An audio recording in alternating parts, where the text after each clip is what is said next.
Hello बच्चों, आइए इस प्रश्न को देखते हैं। विभिन्न लिपिडों का वर्णन कुछ उदाहरण देते हुए कीजिए। यहाँ पे जो विभिन्न लिपिड है उनका हमें यहाँ पे वर्णन करना है कुछ उदाहरण के साथ। तो यहाँ पे सबसे पहले जो है हम इस प्रश्न की मुख्य अवधारणा यहाँ पे लिख लेंगे। तो यहाँ पे अगर इस प्रश्न की हम मुख्य अवधारणा लिखें तो हम यहाँ पे लिखेंगे लिपिड, क्योंकि यहाँ पे हम लोग बात करने वाले हैं लिपिड की। तो यहाँ पे ये जो लिपिड है ये होते क्या है, तो अगर हम यहाँ पे देखें तो जो लिपिड होते हैं इनको हम लोग वसा भी कहते हैं। यहाँ पे बोल सकते हैं वसा, या जो लिपिड होता है वसा या जो लिपिड होता है, ये लिपिड जो होते हैं यहाँ पे लंबी श्रृंखला वाले वसा होते हैं। तो यहाँ पे हम बोल सकते हैं कि जो हमारे लिपिड होते हैं वो यहाँ पे लंबी श्रृंखला वाले, ये यहाँ पे लंबी श्रृंखला वाले वसा अम्ल होते हैं, और ये अल्कोहल के एस्टर होते हैं, और ये अल्कोहल के एस्टर होते हैं। तो यहाँ पे ये जो लिपिड होते हैं ये सभी जीव में पाए जाते हैं, और यहाँ पे हम बोल सकते हैं कि ये सभी जीवों में मौजूद मोम या तैलीय पदार्थ होते हैं।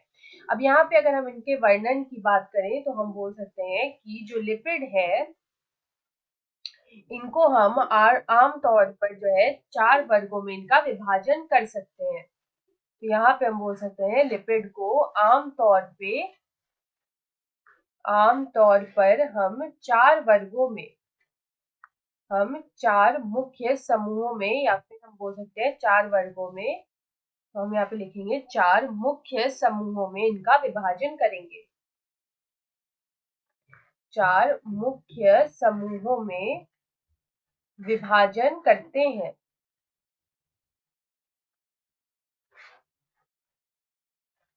तो यहाँ पे ये मुख्य समूह कौन कौन से हैं वो हम यहाँ पे लिखेंगे।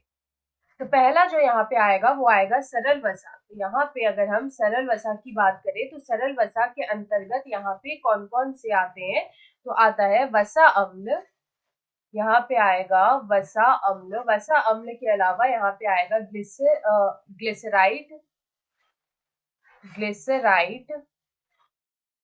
ग्लिसराइड और यहाँ पे आएगा मोम। तो ये यहाँ पे आते हैं सरल वसा के अंतर्गत। उसके बाद जो यहाँ पे दूसरा आता है वो आता है संयुक्त वसा। तो यहाँ पे अगर हम देखें तो जो संयुक्त वसा है इसके अंतर्गत यहाँ पे क्या क्या आता है, तो अगर संयुक्त वसा की बात करें तो इसके अंतर्गत यहाँ पे आएगा फॉस्फोलिपिड,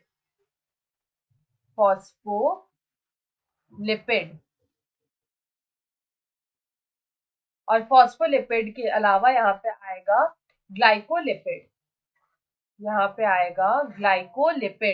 तो फॉस्फोलिपिड और जो ग्लाइकोलिपिड है वो यहाँ पे सम्मिलित होते हैं किसके अंतर्गत, संयुक्त वसा के अंतर्गत।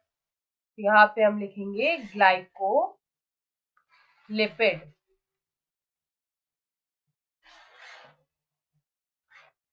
उसके अलावा अगर हम यहाँ पे तीसरा देखें तो आता है व्युत्पन्न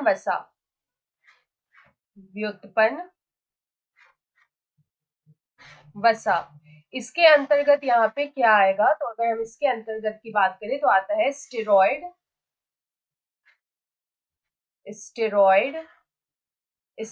के अलावा आएगा टर्पीन। स्टेरॉइड और जो टर्पीन है वो इसमें सम्मिलित होते हैं। उसके बाद जो आखिरी आता है वो आता है जटिल वसा। जटिल वसा के अंतर्गत यहाँ पे क्या आएगा, वो आएगा लाइपोप्रोटीन या फिर लिपोप्रोटीन या लाइपोप्रोटीन। तो यहाँ पे आता है लिपोप्रोटीन या लाइपोप्रोटीन या फिर लाइपोप्रोटीन।